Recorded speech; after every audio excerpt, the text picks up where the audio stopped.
Hello welcome to Tej education. साथियों, मध्य प्रदेश police के लिए वर्ष 2023 के 1000 साइंस के प्रश्न हम आपको याद करवा रहे हैं और यह आज हम पेपर नंबर 14 आपको याद करवाएंगे।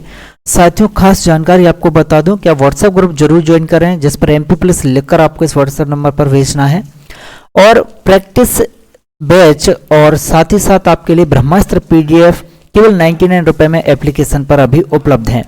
चलिए शुरू करते हैं। सबसे पहला प्रश्न है कि पार्सलिन फिल्टर का उपयोग विशेष रूप से कौन से प्रेरक एजेंट को छानने के लिए भाई किया जाता है। तो आपको याद रखना है, वायरस के लिए यूज करते हैं भाई, या प्रोटोजोस को, या फिर बैक्टीरिया, या फिर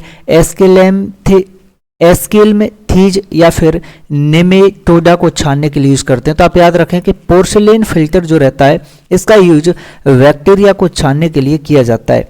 ठीक है।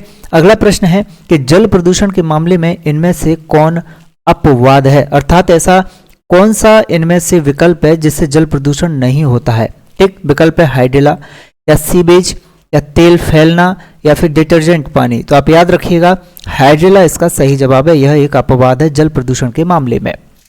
नेक्स्ट प्रश्न है, गीता एक छात्र से मिली और उससे भूगोल का प्रश्न हल करने को कहता है कि कौन सा ग्रह सबसे अधिक पानी रखता है। तो गीता क्या जवाब दिया भाई?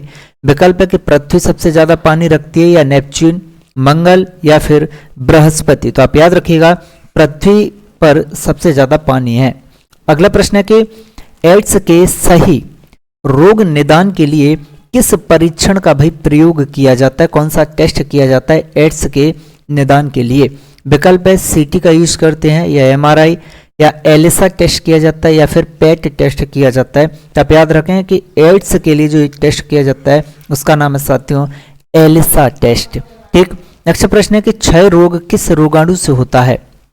अच्छा प्रश्न है, क्षय रोग किस रोगाणु से होता है। विकल्प है कि हेपेटाइटिस वायरस से होता है क्षय रोग, या फिर माइक्रोबैक्टीरियम तपेदिक से, या फिर एंट अमीबा हिस्टोलिटिका से, या फिर विब्रियो कोलरा से। तो आप याद रखिएगा कि जो क्षय रोग है यह माइक्रोबैक्टीरियम तपेदिक से होता है। ठीक, विकल्प B सही जवाब है।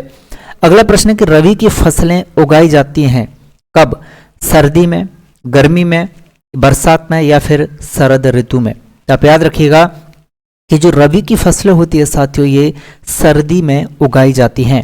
प्रश्न है कि निम्नलिखित में से कौन एक तेल उत्पादक फसल है। विकल्प है सरसों, सूरजमुखी और मूंगफली, या फिर कपास और जूट तेल उत्पादक हैं, या फिर विकल्प है गेहूं, कपास और भिंडी, या फिर जैतून, धान और सूरजमुखी। इसका सही जवाब है आपका विकल्प है कि सरसों, सूरजमुखी और मूंगफली तीनों से जो है तेल निकाला जाता है। अगला प्रश्न है आचार विज्ञान का अध्ययन, ठीक है, किसके अंतर्गत किया जाता है। तो आप याद रखिएगा इसका अध्ययन व्यवहार परक विज्ञान के अंतर्गत किया जाता है। नेक्स्ट प्रश्न है कि यह एक या एक से अधिक रूपात्मक रूप से समान अंतः प्रजनन करने वाले व्यक्ति का एक समूह है जो आनुवंशिक रूप से अलग और प्रजनन रूप से दूसरों से अलग होते हैं। यह प्रजातियां होती हैं, या परिवार, सहगण, या फिर साम्राज्य। तो आप याद रखिएगा इसका सही जवाब है प्रजातियां। नेक्स्ट प्रश्न है कि निम्नलिखित में से कौन व्यक्तिगत स्तर पर वायु प्रदूषण को कम करने का तरीका नहीं है। बहुत अच्छा प्रश्न है। तो व्यक्तिगत स्तर पर वायु प्रदूषण को कम करने का तरीका नहीं है, यह है आपका विकल्प है कि हमें सूखे पत्तों, कागजों और कचरे को खुले में जलाना चाहिए। नेक्स्ट प्रश्न है कि तनाव की स्थिति के दौरान पेनिसिलियम कुछ प्रजातियों द्वारा उत्पादित किया जाता है। तो आप याद रखें कि तनाव की स्थिति के दौरान पेनिसिलियम कुछ प्रजातियों द्वारा पेनिसिलिन उत्पादित किया जाता है। अगला प्रश्न है कि कोयले का पहला चरण भाई कौन सा होता है। तो आप याद रखें कोयले का पहला चरण होता है साथियों पीट। ओके, विकल्प D इसका सही जवाब है। तो इस वीडियो में हमने सभी महत्वपूर्ण प्रश्न देखे, पूरा पेपर हमने कवर किया। और हाँ, आप ऐप जरूर डाउनलोड करें, तेज एजुकेशन चैनल सब्सक्राइब करें। ब्रह्मास्त्र PDF केवल 99 रुपए में आपके लिए उपलब्ध हैं। और हाँ, व्हाट्सएप ग्रुप आप जरूर ज्वाइन कर लें और वीडियो को अपने हर एक मित्र के साथ शेयर कर दें साथियों।